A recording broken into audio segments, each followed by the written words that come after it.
હા બેટી, તારે ચિંતા કરવાની કાંઈ જરૂર નથી. તું ચિંતા કરમાં, હું અહીંયા બેઠો છું ને. હા, એક કામ કર, તું અહીંયા આવી આવ. હા, કાંઈ વાંધો નહીં.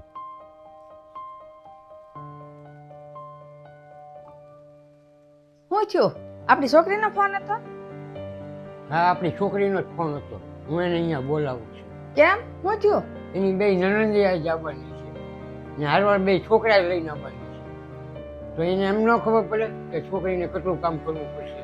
ને એના છોકરા એટલા બધા તોફાન કરે ને, એટલે મેં એને એમ જ કહી દીધું, તું અહીંયા રહેવા ભાઈ આવ. કેમ? એ પાછી આવે છે? હમણાં તો 2 અઠવાડિયા રહી ગઈ. વાડા ઘરે થોડું આવવાનું હોય. ત્યાં એની નણંદો 2 આવે છે તો એને કેવું લાગે? ખરાબ ન લાગે કે અમારી ભાભી વાડા ઘરે વહી જાય છે? તું ચૂપ રહે. આપણી છોકરી અહીંયા આવે એ તને કાંટા વાગે છે કે આપણી છોકરી થોડીક ત્યાં ઘરની કામવાળી છે કે આખા ઘરના બધા કામ કર્યા રાખે? જેની નણંદો છે નણંદો કામ કર્યા રાખશે કે આપણી છોકરીએ કોઈ જવાબદારી નથી ઉઠાવી કે એનું નણંદનું કામ કર્યા રાખવાનું? તમને તો કાંઈ છે ને કેવું જ હાવ બેકાર છે. તું કેવી માં છો? આપણા ઘરે આપણી છોકરી આવે એ તને નથી ગમતું? આસ્થા, અહીંયા આવતો. હા મમ્મી. આંભો, તાર ભાભીને કે ઠેલા બેલા પેક કરે. હા.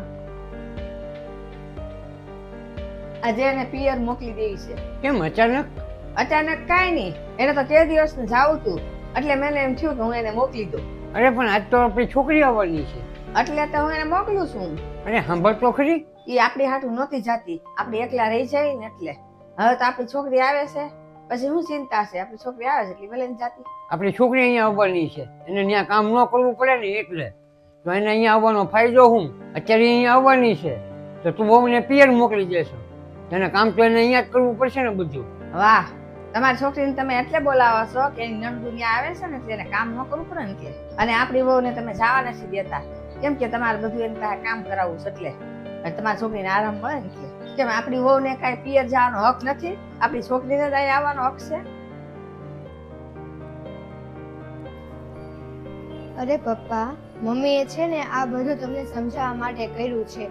ભાભી કાંઈ નથી જવાના અને હું તે ભાભીને કાંઈ બોલાવવા નથી ગઈ. મમ્મીએ મને છે ને, હું ગઈ ને એ પહેલા મને ઈશારો કરી દીધો હતો એટલે હું સમજી ગઈ કે આ છે ને મમ્મી બધું તમને સમજાવવા માટે કરે છે. જા તાર ભાભીને કે ઠેલા બેલા પેક કરે.